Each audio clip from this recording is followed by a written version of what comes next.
Hello guys, Bingocat here, and today I am back with another technology review. So today I am going to be reviewing a 2008 iPod Touch, right here. So the 2008 iPod Touch second generation is actually really special to me, because this is the first smart device I've ever owned. And it's not just special to me, it's actually pretty revolutionary to the world, right?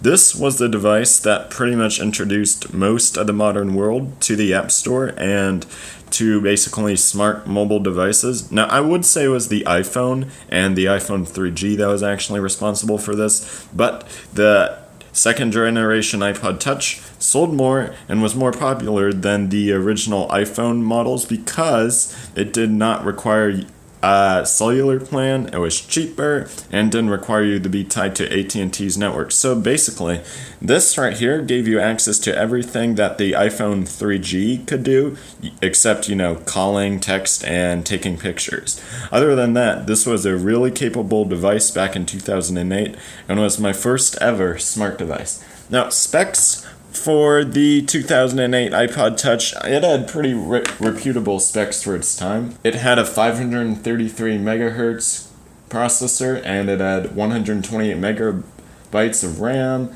It had either 8 gigabytes, 16 gigabytes, or 32 gigabytes of storage. This one right here had, if you can see in the back, it had 16 gigabytes of storage. You can probably barely see it.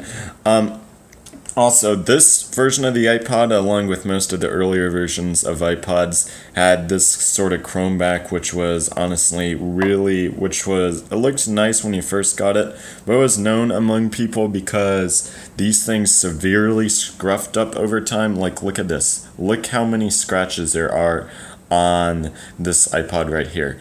And this, I believe, was actually purchased in 2008, so it didn't. It's not as bad as I thought it would be, but the scratches are still there and definitely still present. The display in the second generation iPod Touch, it's 3.5 inches, 480 by 320 pixels, which is honestly really small by today's standards. It's not Retina, it's not anything like that, but what I liked about it is that it is color, and it's for its time was a huge display. The iPhone and iPod Touch at this point in time had a display that was bigger than most mobile devices on the market. Now, as far as other things on there, I believe this iPod Touch was the first iPod that ever had a speaker built into it, so that was pretty nice. The speaker wasn't that good, but nevertheless it still had a speaker. This had something along the lines of Wi-Fi 802.11/BG and then Bluetooth 2.1. But yeah, once again, this was one of the first smart devices I've ever owned, and I used 2008 second generation iPod Touch pretty much every day for almost 2 years of my entire life. Now, let's go ahead and look behind this iPod Touch. Now, this iPod actually goes all the way up to if I can unlock this actually can run up all the way to iOS 4.3.2. So this basically ran every iOS version up until about 2011, and it won't run any iOS version ever made after that.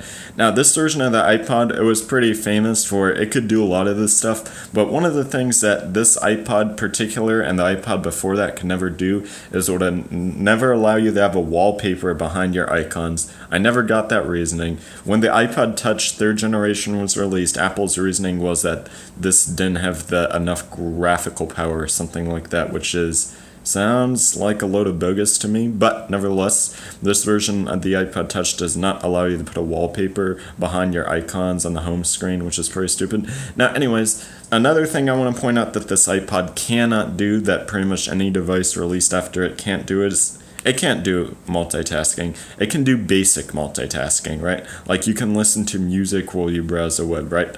But there's no multitasking that any modern iPhone has. You can't just double tap the home button and see a list of your most recently used apps, stuff like that. But this version of iOS still has the old YouTube app right here. The YouTube app on here, as you notice, it has the old YouTube app, but it doesn't work anymore. I just tried to watch a video in there, and nothing would load.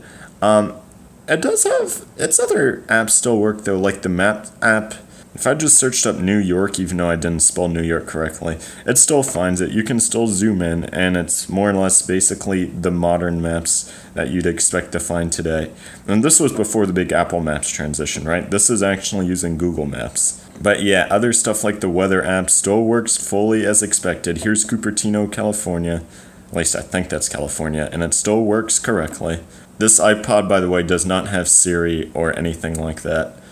Also, so as far as web browsing goes, if you were to go to, I don't know, Google, right? It'll still load, but a lot of websites, it won't load the correct version, and it certainly does not load what I call fast. Because this version of Safari is now 5 years old, so it doesn't really support modern web standards or browsing too well. And this version of Safari is so old that it still has a separate Google search bar. Now, as far as apps go, you can't download basically any app released after 2013 onto here because newer versions of apps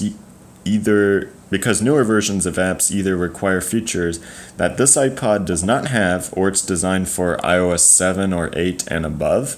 So if you tried to download any modern apps that's in the top 25, you can't download Snapchat, you can't download Facebook, you can't download YouTube, you can't download Apple's own Keynote, you can't download Facebook Messenger.